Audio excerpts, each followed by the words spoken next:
Hi, this is Argonax, and we talk about things that don't matter. Hey, Internet Wanderer, let me ask you a simple question. Do you like playing video games? You do? Oh, that's so crazy. So do I. We have so much in common. That's crazy, man. I play a lot of video games, and I imagine most of my viewers do as well. So it's rather disheartening when I hear that our beloved little hobby is not doing so well. Gaming, that is, the industry. Because in the last 2 to 3 months alone, so much bad news has happened in such a short amount of time. Really, calling it bad is kind of an understatement. It's really bad upon worse upon worst. All of this negativity piling up into this mountain of, well, for lack of a better word, shit. Because that's where our industry is heading towards if things do not change now. Okay, for those in the audience who aren't really well-versed in the gaming news circuit, I'll put you up to speed. Essentially, for this video, I'm just going to be talking rapid fire about several topics, all related as to why our little hobby is in jeopardy right now. And if I'm being completely honest, I think it's living on borrowed time. At least the AAA industry is. As much as I wish big AAA games did not affect the industry, that would be a lie, because they very much do.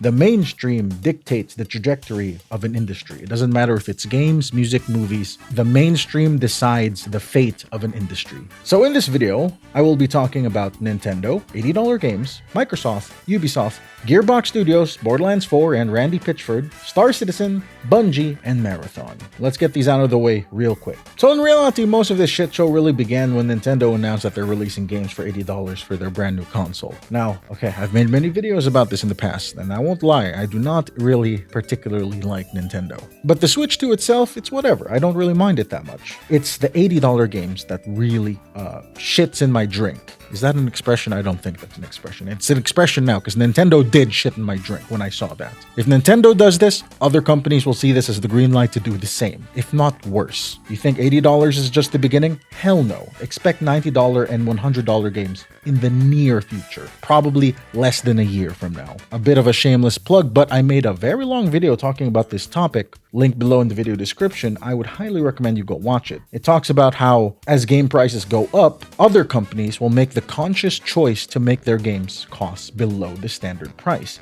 And any company that does make their games below the standard price, so like $60, $50, $40, those game companies are expressing that they are pro-consumer. Go watch the video. I put a lot of effort into it, but that's not what I'm here to talk about. Nintendo announced $80 games, and guess what? Prices went up. Microsoft then announced the price of their hardware for their Xbox-related stuff also went up. So can you imagine the Xbox increasing the price for their hardware? Xbox, the least popular console, by far, they increased their price. And honestly, PlayStation is soon to follow after. And before anybody tries to play defense for Xbox, I completely realize that the real money for Xbox is their Game Pass subscription service. I absolutely understand that. But it is still not a good look when you have to publicly announce that your extremely underbought console is becoming more expensive.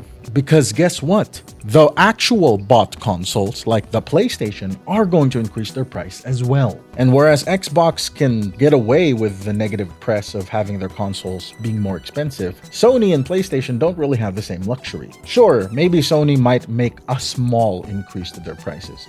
It doesn't matter. The perception will be bad. And even as we speak right now, big consoles, home consoles, seems to be on the way out, if I'm being completely honest. PlayStation already won the console war, but at what cost? Because people nowadays don't really give a shit about consoles, or at least console loyalty is a thing of the past. Who needs it when games are mostly becoming cross-play, cross-platform? The fact that you can play a lot of games on your phone, TV, fridge, Steam Deck, it doesn't matter. Brand loyalty is at an all-time low for consoles. So it doesn't matter if PlayStation won that console war, because the console war, just all it was gonna lead to was people not caring about consoles anymore. And now the current hot news right now is Randy Pitchford, the CEO of Gearbox Studios, the company that makes Borderlands. They are really teetering on the idea of Borderlands being $80.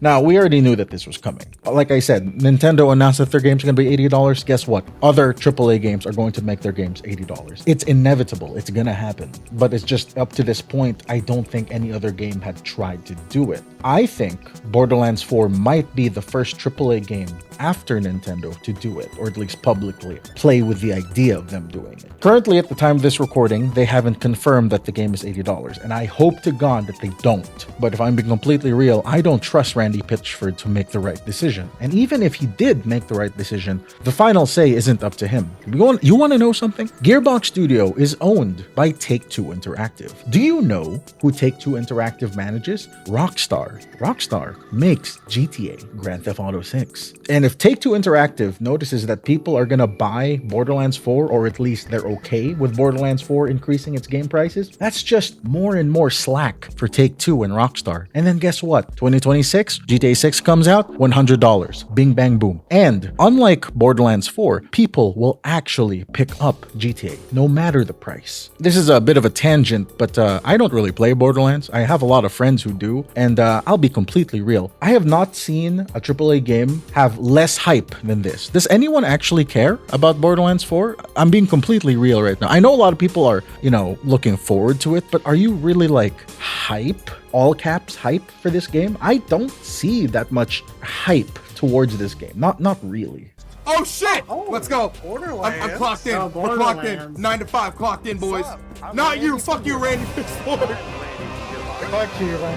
It also doesn't help that Randy Pitchford is a bit of a clown. My God. This guy, the CEO of Gearbox Studios, he really made a statement that he and his company are entitled to your money. That's right. He said if you were a real fan, a true fan, you would sacrifice your own things, your own finances to buy his game.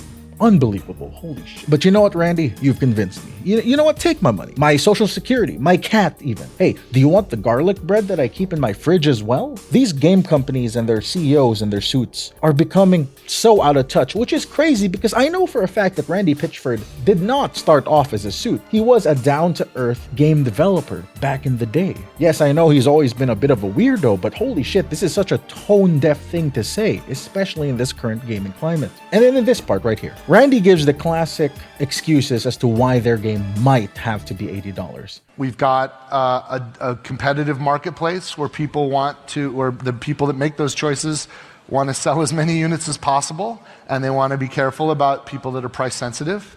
So there's some folks that don't want to see prices go up, even the ones deciding what the prices are. There's other folks accepting the reality that game budgets are increasing and there's tariffs for the retail packaging, and it's getting gnarly out there, you guys. Borderlands 4 has more than twice the development budget. All I'll have to say to that is, shut up, Randy. Just because the cost of making a game has increased, and inflation and tariffs, these things don't matter. The gaming market is bigger than ever. 2 decades ago, there might have been a pool of maybe 100 million gamers worldwide? That was 2 decades ago. Nowadays, there are probably a couple of billions of gamers at any given moment. That means more people and more wallets willing to spend. It doesn't matter if games stayed at $60 because there would be more people to buy their games. The only reason that these game companies are noticing a drop in their sales is because people are starting to pick up that these games are just kinda mid. Why would I have to spend AAA gaming prices for a game that is a 6 out of 10? Or a 7 out of 10? Is it really deserving of my money for a full-fledged game on release? I don't think so. On top of that, modern day games nowadays, they have microtransactions, deluxe editions, early access periods, subscription fees. Game companies nowadays don't also spend for physical because most people buy digitally now. And even if you did buy physical, guess what? You have to pay an extra $10 for the physical version. So now they are trying to nickel and dime us even more. It's ridiculous. For those few people who are unaware about my channel, I mostly cover Valve and their video games. And a lot of the time I like to speculate about Half-Life. I'm a bit of a Valve and Half-Life fanboy. And I know, we've got it bad. It's been, 17, 18 years? And we're basically living on a drought here, okay? We're having it pretty bad. But imagine being a Star Citizen fanboy. Holy shit. So the Star Citizen developers / conmen have been bleeding their fans dry for almost a decade now. You know how years ago there were a lot of those games on Steam that were stuck in early access for God knows how long, 7 Days to Die or Project Zomboid, which is technically still in early access? Yeah, imagine that, but it's not a small indie game or a AA studio. No. Star Citizen is trying to market itself as a AAA game. Hell, with the budget that they've managed to accrue, they could honestly make a claim to be a quadruple A game.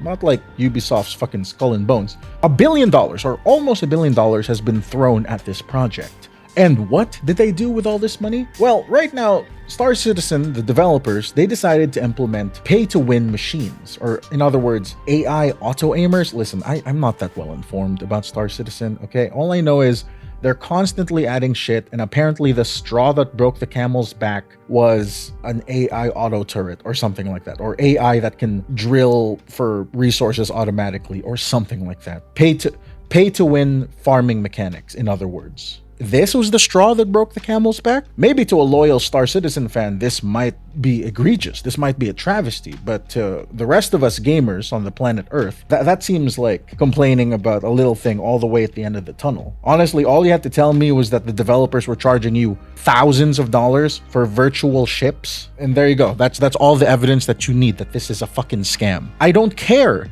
if Squadron 42 has dozens of celebrities in their cinematics. Well, guess what? These cinematics, that's it. I play the game once and I never care about the cinematics ever again. Enjoy the 30 minutes of pre-rendered cutscenes with Mark Hamill and Henry Cavill, because those few cutscenes with Gary Oldman in them, congratulations. That's like a third of your budget right there, down the hole for these pre-rendered cutscenes. And I know they're probably not pre-rendered cutscenes, but I don't care. They're cutscenes. The budget went to hiring these celebrities. Does this really enrich your gameplay? Because I don't think it does. And the funniest thing too is they spent $1 billion on this game, and guess what? The single player campaign isn't even out yet. I saw a video by Luke Stephens that actually brought up a good point.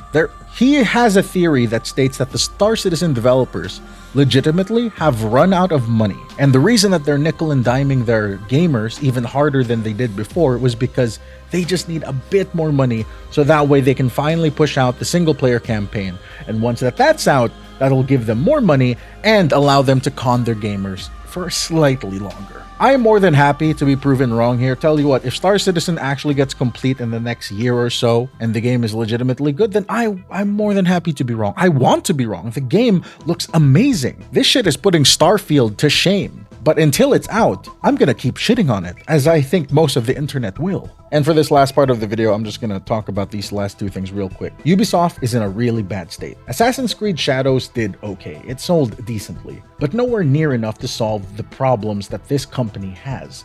Its problems are so systematically deep in its foundation. There is a very real chance that this company will be bought out in the near future, probably by Tencent. Yes, Assassin's Creed Shadows sold well, but it doesn't matter. The company is still on the downturn. All this did was delay the inevitable, in my opinion. And now to end it all off, you got Bungie. Bungie is the company that makes Destiny. They were also the original creators of Halo back in the day. For those who don't know, they are trying to make a new video game called Marathon. They did a bunch of early tests and some previews or whatever. They showed the game off early. It's not out yet. And in these early showcases, it shows that Bungie was stealing art from a small artist without crediting her. So much stuff in this game was stolen content, and now it's blowing up in their face. It is not hyperbole to say that Bungie is at their lowest point ever. Now listen, I don't play Destiny, okay? But I know for a fact that as time went on, the state of Destiny got worse and worse and worse. Players gradually becoming less and less satisfied with how Bungie was managing the game and their company. And now that Bungie is working on a new game, Marathon, so that means Destiny is basically running on a skeleton crew, and most of the work, most of the effort from Bungie to make their new game, and then it was found out that the game had so much stolen art assets? Yeah, that's not good. For those who don't know, Sony actually bought Bungie a couple of years ago for a lot of money, thinking that this purchase was going to make them a ton of money back in their investment. But as it stands right now, I don't think they've made even half of that. Long story short is, I predict a buyout in the near future, probably by Tencent as well. Man, all of this bad news all happened in a couple of months, and it's not good. We are not even halfway through this year of 2025, and this much bad shit has already happened. We gotta get some good news in the coming months, or if this trend continues, then we can just kiss the AAA industry goodbye. We need something good to happen. You know, maybe Valve announces Half-Life 3, who knows? I'm in a lot of Half-Life circles, and there's a lot of rumors going on that there might be a chance that Half-Life 3 might get announced this summer. Who knows? On top of that, apparently Valve is also working on a new Team Fortress game, but that's neither here nor there. Sorry for the ramble, Internet Wanderer. I just recorded this video real quick because holy shit, I've been hearing so much news, and I love gaming. It's my all-time favorite hobby. And what I really don't like is out-of-touch, greedy corporate suits fucking over the developers who actually care, fucking over the gamers who actually care. And I just hope that things get better, because as it stands right now, things are not looking good. What do you think, Internet Wanderer? Am I making a mountain out of an anthill here? Or do you also think that things are not going well? Comment your thoughts down below. Thanks for watching, Internet Wanderer. Make sure to watch my previous video, link in the description, and I'll see you next time. Do the YouTube things.